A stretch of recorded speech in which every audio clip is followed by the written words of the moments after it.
interesting. If I hold it this way, my finger seems to sit over the windscreen on the back. So that's interesting. Okay. I'm assuming it has multiple microphones, so they probably won't get affected. Anyway. Sorry, I guess you're going to hear me yapping a little bit in this video, which is a little different than I normally do. For recorded videos, we don't really just do live streams where I talk, and if I have one of these videos, I'm not talking. But we are testing new equipment. I have no idea how this is working, how long it's going to work. I'm using the new Insta360 Luna Ultra device. A little lunchtime test here. Oh, screen turn. I guess it gets dim. You can't tell. Okay, I bring it back, but also when I tap, it also affects the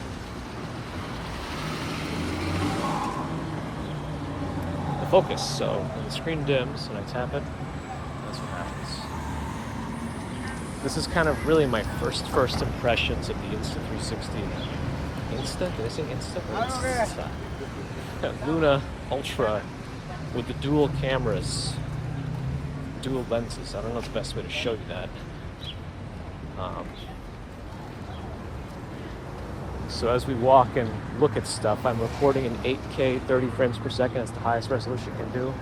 It's supposed to be able to do Dolby Vision, but it was, as soon as you select it, it gives you a message, a warning saying only use in windy conditions because of how much your device can heat up. So, considering that, I'm not using it because it's also very hot day today. It's supposed to top over 90 degrees. Let me put the...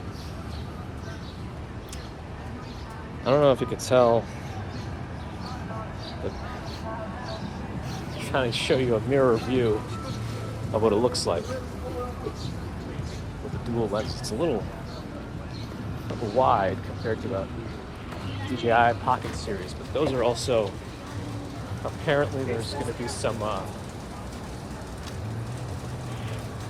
lawsuits involved. One of the things that DJI Pocket, even the newest ones, 3 and 4, don't do super well is panning. So if I quickly change position, the way that the camera reacts is very jerky.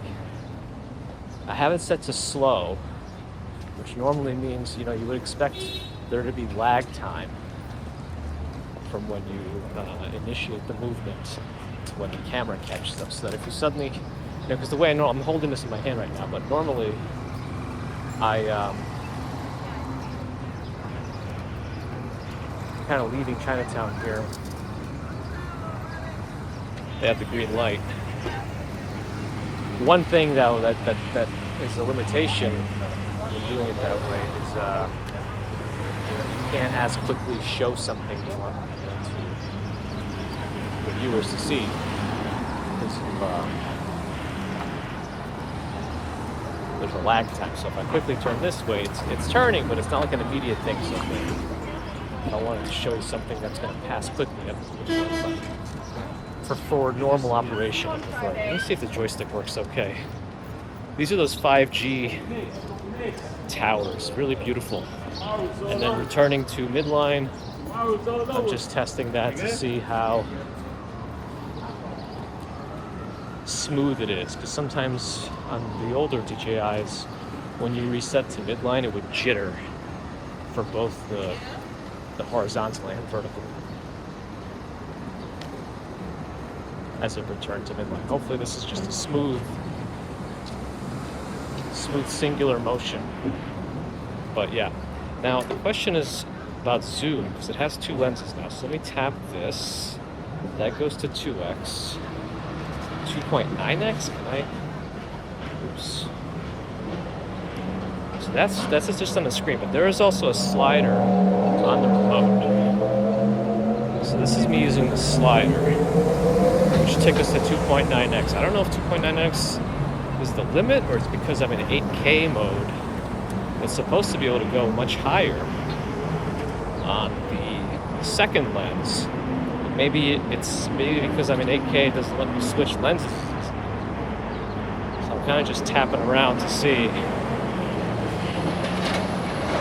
if there's another way to do it. Guess not. Okay, so let's switch to the front-facing view. Oh, does that? And it kind of angles up a little bit. Oh, what about subject tracking? Yeah, it looks like, oh, 30 seconds. Looks like it does tracking and framing pretty well. But that's enough of that. Let's switch back. Okay. Crossing the street here. We're approaching, well, continuing on Clinton Street here. Now that we've crossed, this is our old pink bridge here. But yeah, I get gimbal limits reached much faster when I use slow panning. But again, slow panning just works better for the way I use these things. Especially if I were going to wear it on my neck or chest.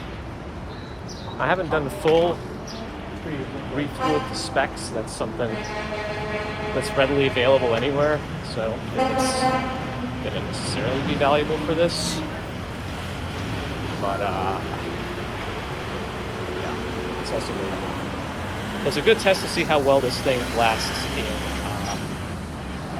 hot conditions with pretty much midday sun on us. As I hold it, so just add it.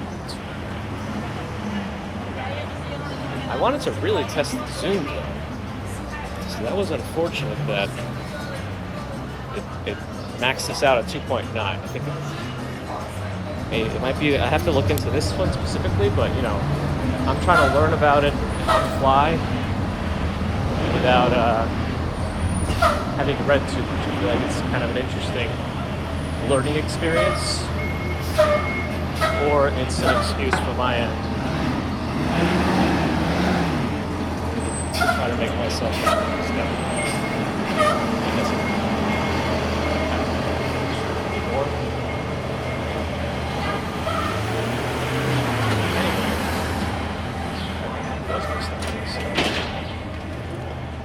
but it's also a good thing because it tells people I'm coming, especially if you're zigzagging. The colors look good on the screen, so even I'm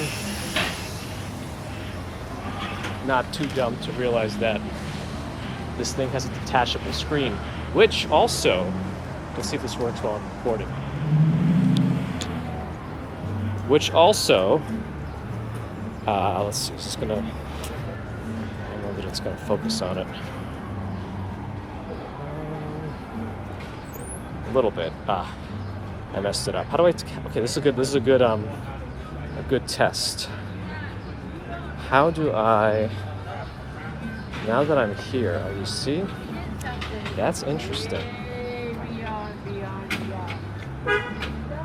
Okay, so that's interesting. I don't want deep tracking.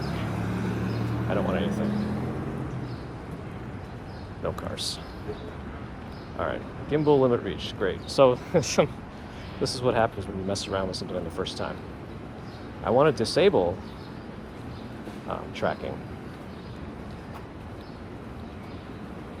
Can we not? So it somehow decided that it was going to do tracking of the ground. But yeah, this is the thing. When I detached it, it said, "Do you want to use this screen joystick as the microphone?" Which I thought was cool. However, what you also notice is that this is what it looks like. The screen rotates,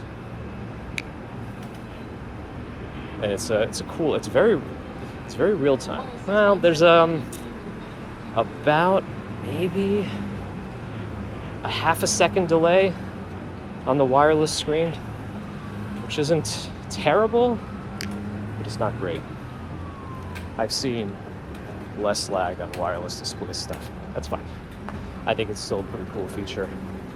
I wonder how long the battery lasts on this thing. You do get battery for both on this display. Again, this just doesn't focus on it. But yeah, I don't know how long it'll last without further video. Specs. At least the rated specs. Real world and rated doesn't always line up. Anyway, but we're not pushing the limit of this today. So interestingly, doing it this way, I'm still using the microphone of this device. Let me put it back. I just snapped it back. I'm gonna unsnap it again and see if I get that pop-up for the microphone. Pairing touchscreen remote. And then I got the pop-up. Okay. So now, I think this thing does not have a good windscreen. So now I'm using, so in theory, I can keep this closer to my mouth and keep the camera doing whatever it does. But it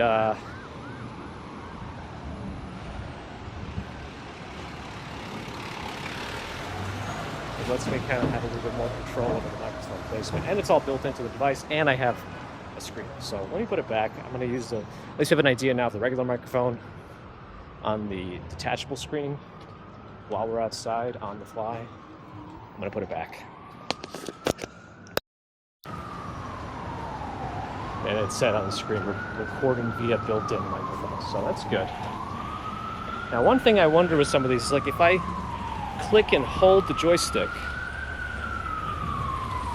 no, that starts deep tracking. That is not what I wanted. Sometimes with some of these devices, when you click and hold the joystick, it might give you the feature of like FPV view. It's, see what I mean? That's an ambulance, but I wanted to show it to you faster, and because of the slow tracking, it didn't work. But that's another reason why I was hoping you could enable something called FPV mode by clicking and holding the joystick. Doesn't seem to be an option now. Maybe I can dig into the settings. Maybe it'll never be a thing, or they'll update it. For my purposes, I do like this camera so far as a camera itself. It seems very cleverly done. So maybe I'll record more walking videos without being live, but it does not work for live streams at present. Maybe via RTMP or something, because they are advertising being live as one of the features of this thing. So I feel like if they're going to advertise something like that, they should also advertise or do all the possibilities, all the permutations of what a live stream would look like, which for us also means webcam mode. This is a very long light, I don't know. It's still red. I'm assuming it's because there's a school right there. A little jerky actually returning back to midline, but it's also really hard to see on a small screen. This is also like a live stream, not trick, but a way of understanding live streams and see what it looks like. You have to look at it back on a computer or a TV or something with a big screen, because you can't see the micro jitters on a gimbal. Like sometimes if you have too many things attached to your phone on a gimbal while live streaming, the little side to side, I guess it will be rolling stress will actually add a little bit of a jitter every time you step. But if there's no stress on that, or if the gimbal motor is very strong, you can overcome that. But anyway, I don't know why I went off on that tangent, but what else? This is why we can't do these recording walking videos. So yeah, right now webcam mode does not work on this thing, and that's our primary method of live streaming, because we go through the Bella box with a USB cable. We can, in theory, use RTMP mode, but that usually tops out at 1080p, and we stream at 4K. Not to mention, we've gone through the gamut of testing various stuff, including wireless, and wireless gives you stability issues. It's not like it, okay, I'm saying it like it happens all the time. I found like 2 spots in the city where my local Wi-Fi could be interrupted. Now, one of those spots is Times Square, so that's something, I guess. But right now we're walking through Alphabet City.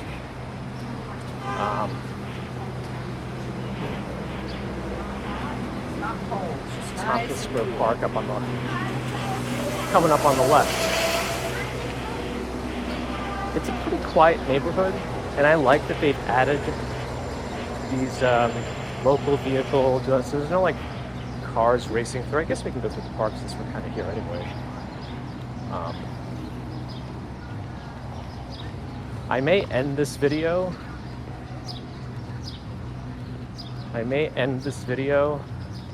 And also try to restart it from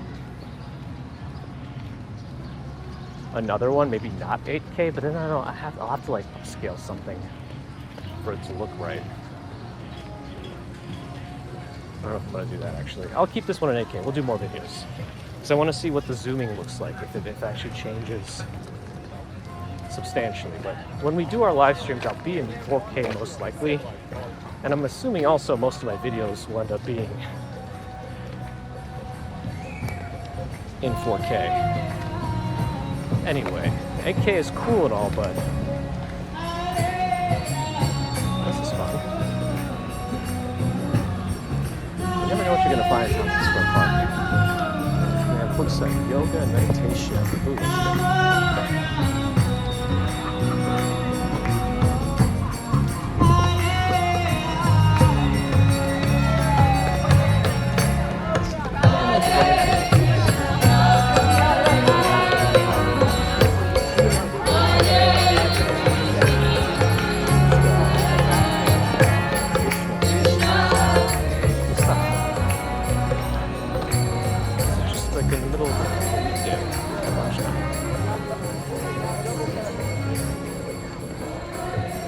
There's a hill over there where everyone is just collecting together to the sunbathing spot of Tompkins Square Park. This place has changed over the years. It was one of those spots where when I grew up in Stuyvesant, which I think we'll walk through here today, we were told not to go here in the 90s. They also have a dog run here. This area was closed off for a little while. And they like renovated this spot. I think right now it's like a kids zone, so I'm not gonna go in there. Might be doing some sort of a kids thing, because I think they have fountains there. Yeah, we're not gonna do that. The kids are in the sprinklers, so that's fun. Here's the dog run on the right. By the way, Ray's Candy Store is kind of in that direction. For those who've seen that on various social media. But Ray is a staple of this community. Has had that store for decades and is 90-something years old now.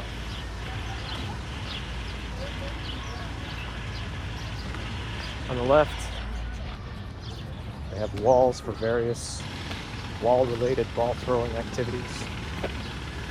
There could be multiple. And behind that, there's a basketball court and also a place where a lot of people do calisthenics, which is fun.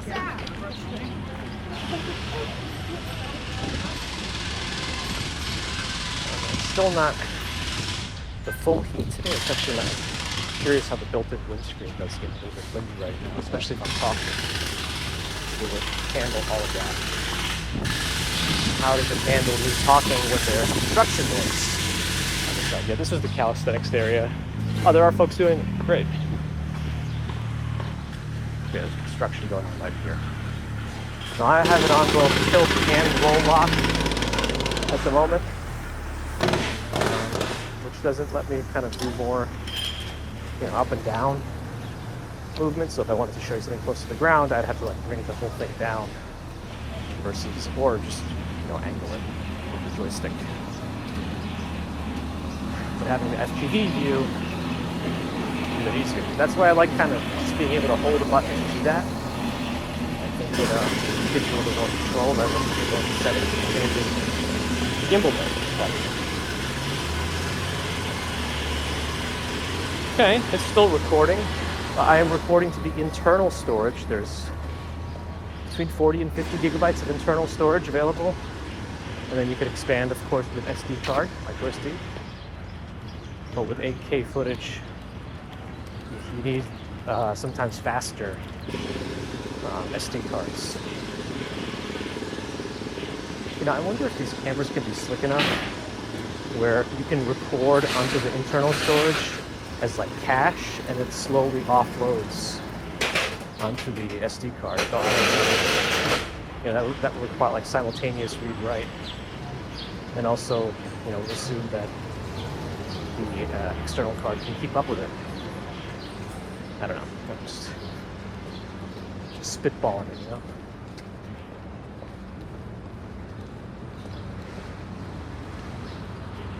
It's another scorcher, as they say at the beginning of summer blockbuster movies.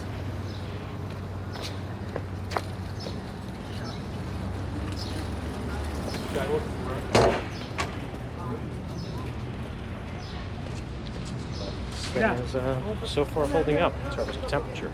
We're at 21 minutes so far of recording in the heat. It wasn't as hot when I was testing Mission, GoPro Mission 1 Pro, whatever the name is, but it overheated and shut down after about 30 to 35 minutes. I don't know exactly. Off the top of my head, I have to check the length of the video files, but yeah, now it's shut down fully. But with this one, I don't know yet. I might just not edit it and upload the raw footage directly to YouTube. But yeah, I don't think editing will actually give me much. You know, because then I could potentially change the bitrate, upscale it more, whatever, clean it up. But I kind of want to see what the raw footage looks like. So that's what we'll try, I think.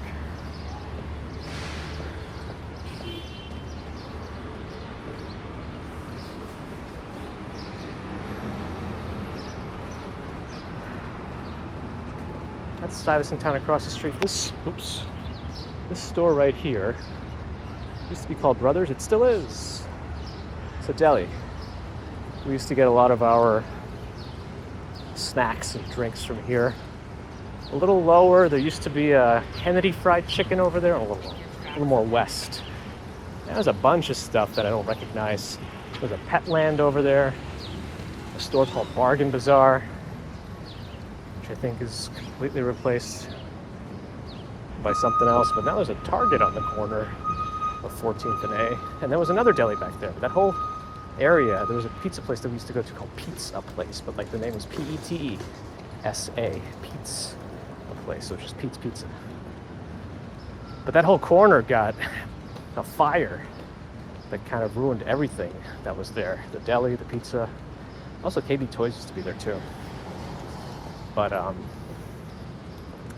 they rebuilt it all. Now it's a Target and apartments on top.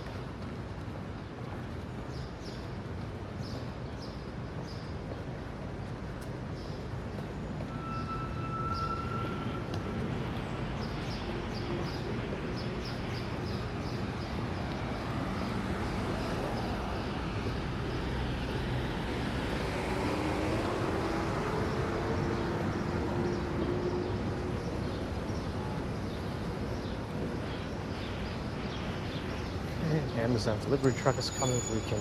No, he's still got a stop sign, so we'll get around that.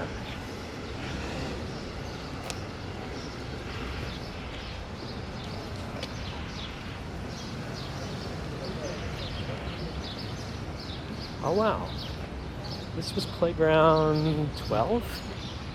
It was redone, I thought, in the last 10 years or so. It looks like they're fully redoing it again, and seems unlikely that it'll be done for summer. So So fully redoing playground 10. Okay, we'll text you. Oh no, sorry, playground 12. Playground 10 is on the other side of the oval, which we were not allowed to go into in the grass. It's used to not be grass for the most part. It's like English ivy or something. But the playground that I played basketball in the most in Stuyvesant town is actually over there. That's playground 11, which they added things like ping pong tables too. There's a volleyball net there. This thing's pretty warm in my hand actually. The back of the handle is hot. Let me check the. Well, it's still on. Today's definitely a good day for heat testing, especially doing this thing at 8K. Yeah, that's the basketball playground back there. There used to be, in the old version of the oval, paths between the inner circle and the outer circle of the oval. Oval Studios gym space now. We used to not have that. And there definitely were not as many people sunbathing in my youth. The fountain, still fountainy.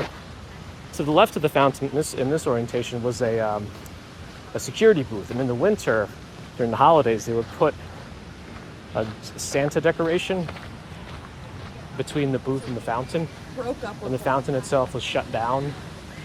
And they would just put more Christmas decorations in it. But between the booth and the fountain, they would add like the Santa sleigh and the reindeer suspended in between the two. It's kind of fun. Gotta look at my old photo albums. There's gotta be something showing that. I'm also not walking super fast, but yeah.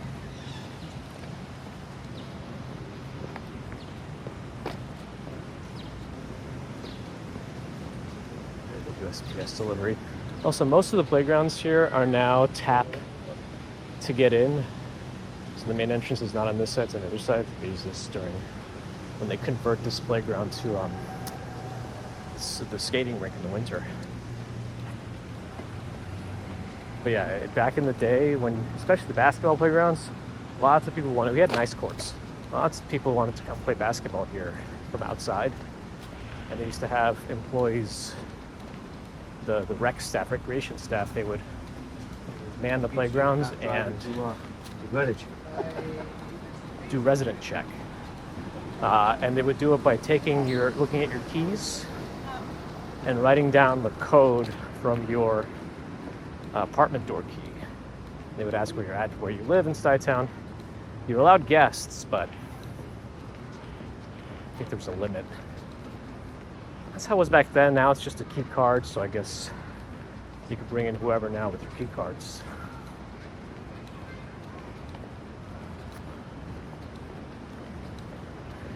But I wonder what happened with the recreation staff in general over the years, because they were really involved with the kids too.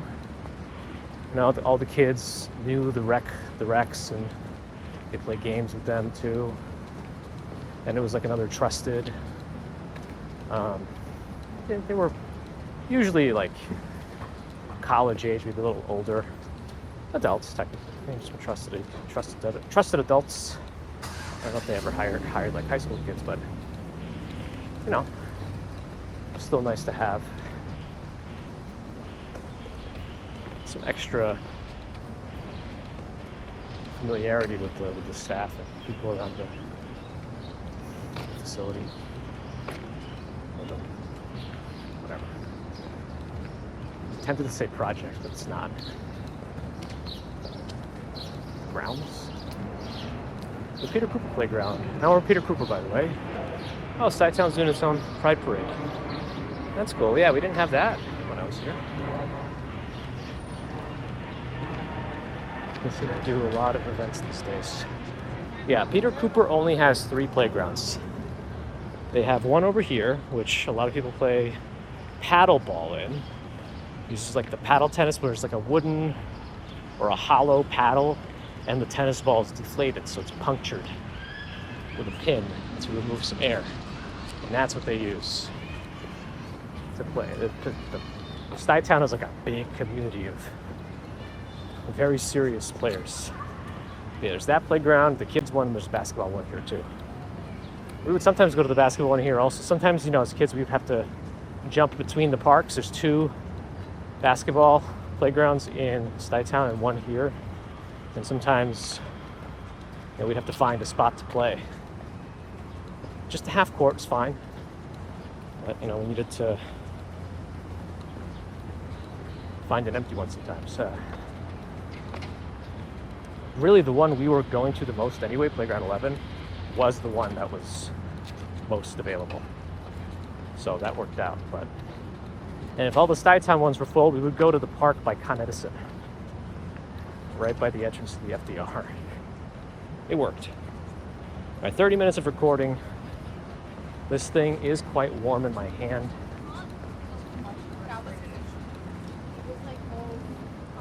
We've tested a few of the features already. We've done some zoom. We've detached the little camera, or the little screen that has its own microphone on it. We know we're in 8K 30 FPS. Can't seem to switch lenses in this mode. Is this flag marked? What does that mean? I don't want to mark anything. No. What does that mark? What did I mark? I don't know. Maybe it adds a mark into the file for editing in the Insta360 software. I'm not sure. But I marked something. There's a little flag on the bottom left of the screen.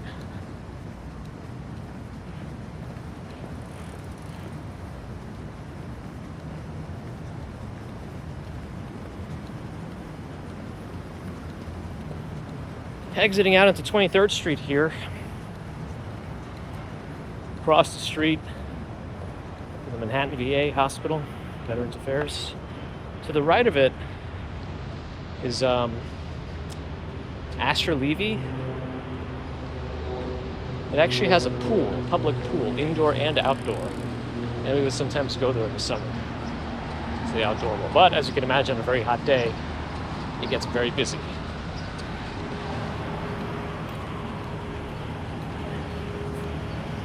This Starbucks actually used to be a Chase Bank.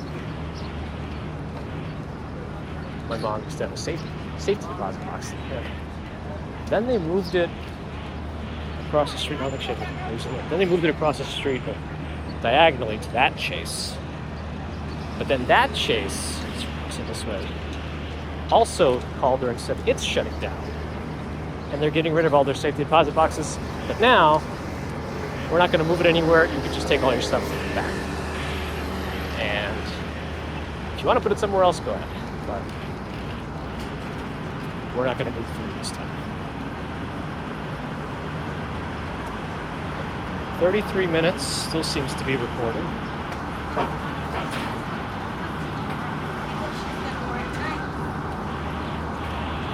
Go more west. And also following the lights as we go to 24th Street. Smaller street.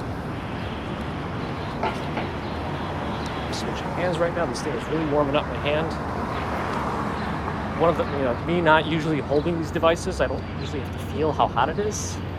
It usually is suspended from my neck, which I guess in a way also helps disperse the heat a little bit.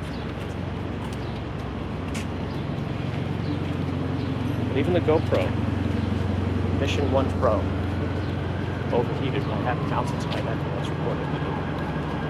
The only thing is, too, I was actually going at 8K 60 on that one. 60 frames per second 8K resolution. This one does not have that available. Oh, will I be able to walk here? This one doesn't have it available. But technically, I'm not recording in the same environment. But, and the GoPro was also using some electronic image stability, which wasn't good. It has no horizon lock at that level.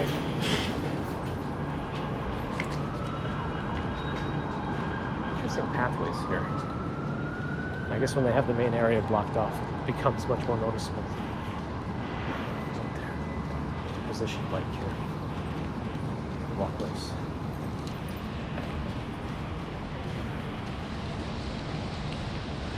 I like these little apartments too. It's kind of at the end of a dead end. It's a cul-de-sac. It's It's quiet when you leave, but you're not far away from 2nd Avenue anyway. So all the business is right there. Even this bigger building is also situated nicely from that sense, because there's no through traffic here, so that's nice. But you'll probably get a few who don't know that and drive in because they didn't see the signs, or hang out while they wait for other stuff. It's nice to have the opportunity, though, to have something like that. Oof, it's warm right now. In the sun itself versus what?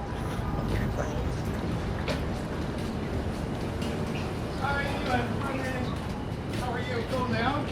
Right here. Yeah. Okay. Yeah. All right. Okay. Just traveling. Say bye to our friends and neighbors. Bakery and cafe.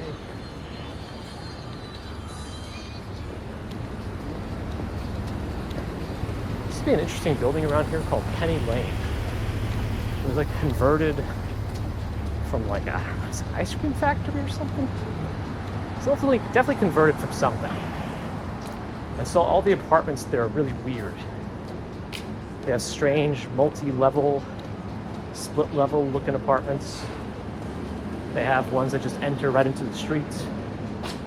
Little townhome with your own private entrance.